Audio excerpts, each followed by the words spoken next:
श्री शिवाय नमस्तुभ्यम, हर हर महादेव। 8 अप्रैल 2024 सोमवती अमावस्या आ रही है। सोमवती अमावस्या में पंडित प्रदीप जी मिश्रा ने विधान बताए हैं करने के लिए।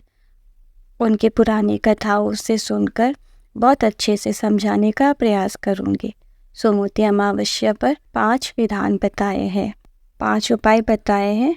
उनमें से उपाय नंबर 1 जो कि है घर में बहुत कलह रहता है, पति पत्नी के आपस में टकरार हो रही है, उसके लिए। उपाय नंबर 2 यदि कोई आपका धन लेकर चला गया है और वो वापस नहीं दे रहा है, उसके लिए विधान।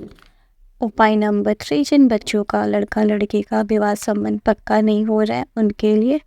उपाय नंबर 4 अगर रोग होते, शुगर, बीपी, घुटनों में दर्द, कमर में दर्द, यहाँ तक कि कैंसर जैसी बीमारी भी हो, जीवन में बहुत कष्ट चल रहा है, उसके लिए।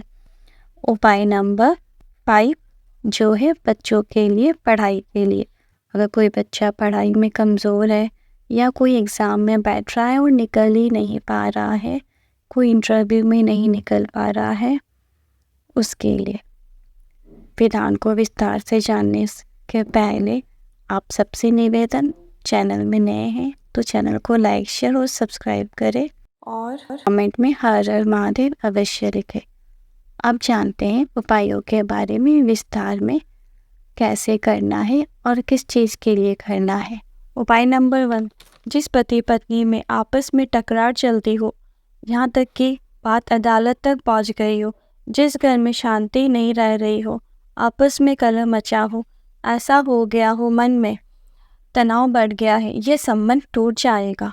तो सोमवती अमावस्या के दिन पीपल वृक्ष के नीचे, जहाँ पीपल की पूजा करके उसमें कुमकुम सिंदूर अर्पण करके कच्चे सूत से 7 परिक्रमा करें। 7 लगाओ तो 7, वैसे तो 108 परिक्रमा करोगे तो आपके जीवन में सुखता आएगी। 108 परिक्रमा आप दाने से लगाएं, कलौंजी से या हल्दी की गांठ, किसी भी 108 वस्तु से लगानी है। जैसे आप परिक्रमा लगाओगे, एक परिक्रमा होने पर यदि आपने हल्दी की गांठ से लगा रहे हो तो एक परिक्रमा होने पर आपको एक हल्दी की गांठ चढ़ा देनी है। ऐसे ही आपको 108 परिक्रमा के साथ 108 हल्दी की गांठ चढ़ानी है, या जो भी वस्तु आप 108 लोगे सामग्री, वो चढ़ानी है। ऐसे ही इतना ज़रूर कहूँगी, आपके घर में अशांति नहीं हो सकती, परिवार में प्रेम ज़रूर बढ़ेगा। अब बढ़ते हैं उपाय नंबर 2। यदि कोई पैसा खाकर चला गया है, बहुत बार मांग लिया, निवेदन कर लिया, पर पैसा वापस दे ही नहीं रहा है, तो काली तिल्ली को पानी में गला दीजिए। पानी में गला दीजिए उसको। सुबह सोमवती अमावस्या के दिन सुबह पीस लीजिए।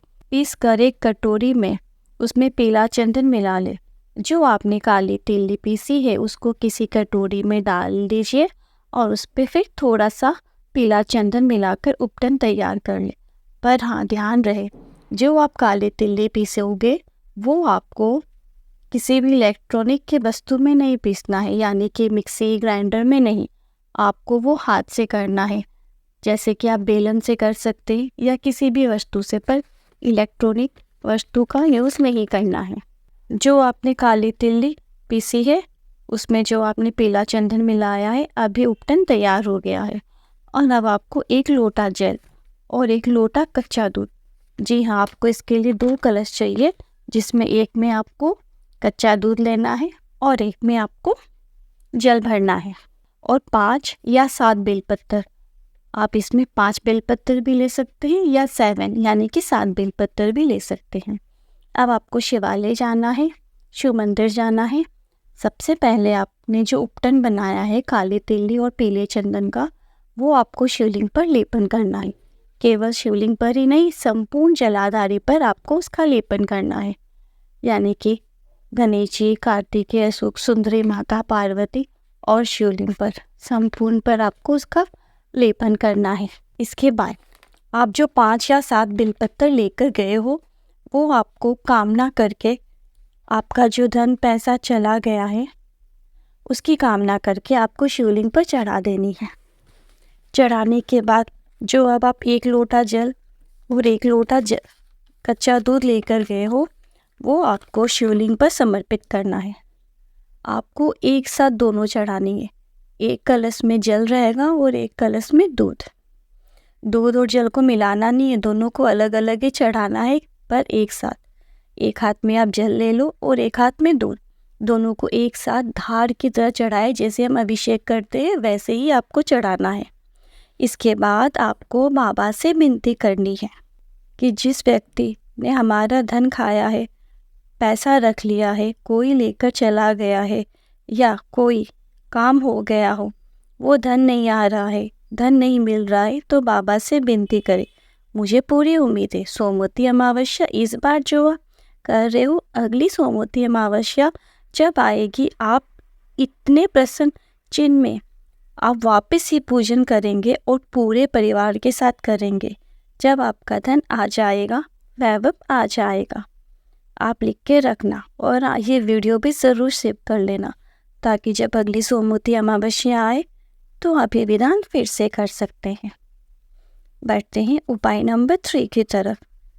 जिस लड़का या लड़की का विवाह संबंध पक्का नहीं हो रहा है उसके लिए, जिस लड़का या लड़की का विवाह संबंध नहीं हो रहा है उन्हें खुद ही विधान करना है। सोमवती अमावस्या के दिन पीपल वृक्ष की परिक्रमा करनी है 108। अगर 108 ना सके तो 7 परिक्रमा करे। पूजन करे, घी का दीपक गोल बत्ती का प्रज्वलित करे। आनंद में पीपल देव का पूजन करे। ऐसा करने से सोमवती अमावस्या के दिन पीपल वृक्ष की पूजा करने से कन्या या वर का विवाह संबंध जल्दी पक्का हो जाता है।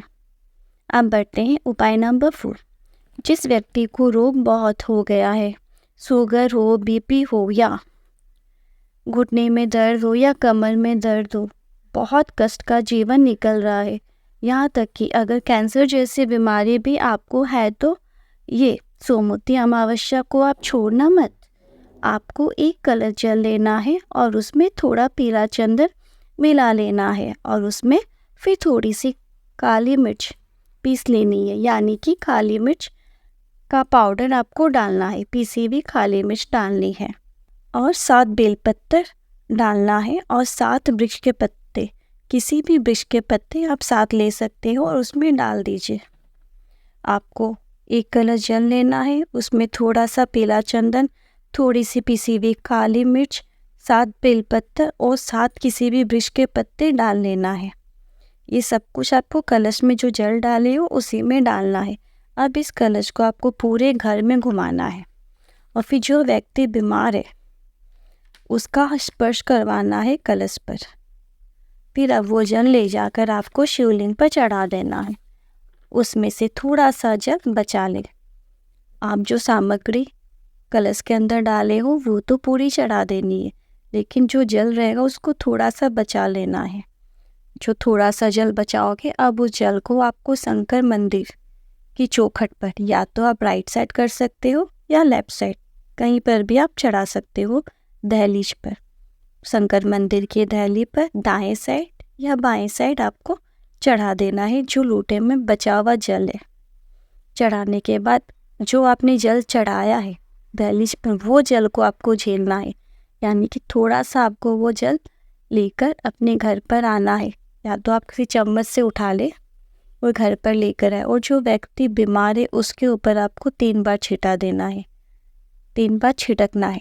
जैसे हम भगवान का जल लाके अपने घर में छिटकते हैं ना, वैसे आपको केवल 3 बार छिटकना है। एक बार सुबह छिटकना है, फिर दोपहर को और फिर शाम को, यानी कि फर्स्ट आप मॉर्निंग में, सेकंड आपको आफ्टरनून में और थर्ड आपको इवनिंग में छिटकना है। उसके बाद आपको शाम को बाबा विश्वनाथ से प्रार्थना करनी है और शाम को घर के बाहर एक घी का दीपक प्रज्वलित करना है। सोमवती अमावस्या रोग मुक्ति करेगी। अब बढ़ते हैं उपाय नंबर 5।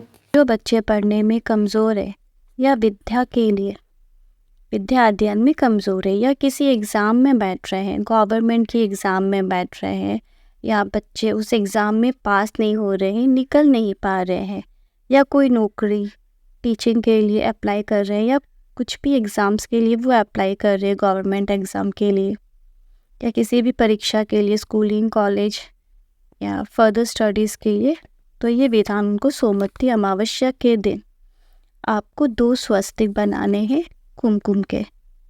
जी हाँ, 2 स्वस्तिक कुमकुम के बनाने हैं। पहले सबसे स्वस्तिक आपको पीपल के वृक्ष पे बनाना है, पीपल पेड़ पर बनाना है। उसके बाद आपको वहीं पर ज़मीन पर एक दीपक प्रज्वलित करना है, गोल बत्ती का, घी का दीपक। ये विधान करने के बाद आपको दोपहर से लेकर शाम तक कभी भी शिव मंदिर में जाना है और शिव मंदिर की चौखट पर आपको एक स्वस्तिक बनाना है। स्वस्तिक आप राइट साइड भी बना सकते हैं या लेफ़्ट साइड में, दहलीज के चौखट के दायां साइड या बायां साइड, जो आपको कंफर्टेबल लगे वहाँ पर बना दे। स्वस्तिक कुमकुम का ही बनेगा। इसके बाद आपको उसमें एक घी का दीपक प्रज्वलित करना है, लेकिन 2 बत्ती लगेगी, लंबी बत्ती। दीपक एक होगा, लंबी बत्ती 2 लगेगी। आपको 2 बत्ती अलग अलग लंबी बना लेनी है और उसके बाद उस दीपक बत्ती को आपस में जॉइन करना है, घी डालना है उस दिए में, और जहाँ आपने स्वस्तिक बनाया है उसके ऊपर दीप रखकर प्रज्वलित कर देना है। जो शंकर मंदिर की चौखट पे दीपक लगेगा, स्वस्तिक बनेगा, वो दोपहर से लेकर शाम के बीच में, और पीपल वृक्ष के नीचे जो स्वस्तिक और दीपक का विधान है वो आपको सुबह करना है। शंकर मंदिर में जो दीपक लगाओगे, उस जो दीपक लंबी बत्ती का होगा उसका मुख आप अपनी ओर रखें। उसके बाद भगवान जी के मंदिर के चौखट पर प्रणाम करके, निवेदन करके, नमन करके आप आइए, आपके जीवन में सफलता प्राप्त होगी। और जिस कोचिंग के लिए बैठ रहे हो, जिस एग्ज़ाम के लिए बैठ रहे हो, आपको उसमें सफलता निश्चित ही प्राप्त होगी। ये था हमारा सोमवती अमावस्या के विधान का उपाय, जो पंडित प्रदीप जी मिश्रा ने अपनी पुरानी कथाओं में बताया। आज की वीडियो में बस इतना ही। आशा करती हूँ, उम्मीद करती हूँ वीडियो ज़रूर पसंद आया होगा, और आप सबसे एक रिक्वेस्ट, ये वीडियो सबके साथ शेयर करें ताकि सब इसका बेनिफिट ले सके। श्री शिवाय नमस्तुभ्यं, हर हर Mahadev. Thank you for watching.